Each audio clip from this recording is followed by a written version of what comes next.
ரிசார்ட்ல honeymoon ஜோடி எல்லாரும் சந்தோஷமா இருக்கிறத பார்த்து துளசி வெறுப்பாகிறாங்க. அதுலயும் குறிப்பா அன்பு ஆனந்தி டூயட் ஆடுறத பார்த்து துளசியால பொறுத்துக்கவே முடியல. இதனால டென்ஷன் ஆன துளசி சிவாவுக்கு ஃபோன் பண்றாங்க. என்ன சிவா, இன்னும் நான் ஆனந்திய எதுவுமே செய்ய முடியல. ஏற்காடு ட்ரிப் முடியறதுக்குள்ள என்னோட மாமாட்ட இருந்து ஆனந்தியை பிரிச்சு அவளை இங்க இருந்து ஊருக்கு போக முடியாத அளவுக்கு செய்யணும். ஆனா என்னோட பிளான் எதுவுமே சக்சஸ் ஆக மாட்டேங்குது. ஏதாவது எனக்கு ஒரு ஐடியா கொடுன்னு சொல்லிட்டு சிவாட்ட துளசி ஐடியா கேட்க, நாளைக்கு நான் இவங்களை ஹில்ஸை சுத்தி பார்க்கறதுக்காக கூட்டிட்டு போறேன், அங்க வச்சு ஆனந்திய ஏதாவது செஞ்சிடலாம்னு சொல்லிட்டு துளசிக்கு நம்பிக்கை கொடுக்குறாரு சிவா. அதே நேரத்துல அன்னைக்கு நைட்டு அன்பு ஆனந்திய டூயட் பாட சொல்லி அங்க இருக்கிற எல்லாரும் சந்தோஷப்படுறாங்க.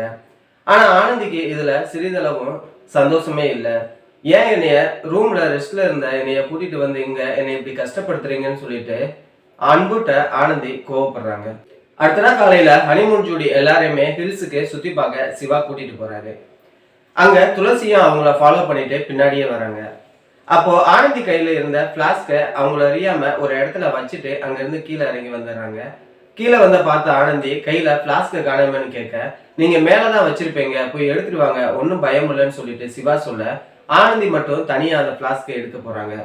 அப்போ ஒரு இடத்துல பிளாஸ்க் கிடக்கிறத பார்த்த ஆனந்தி அதை எடுக்க போகும்போது அங்க வந்து துளசி ஆனந்திய கீழே தள்ளி விட்டு பிளான் பண்றாங்க. ஆனா அவங்க ஆனந்தியை தள்ளி விடுறதுக்குள்ள அங்க அன்புவும் மகேஷும் வர அங்க இருந்து துளசி தப்பிச்சு ஓடிடுறாங்க. இந்த தடவையும் ஆனந்திய எதுவும் செய்ய முடியலன்னு துளசி ரொம்பவே டென்ஷன் ஆகுறாங்க.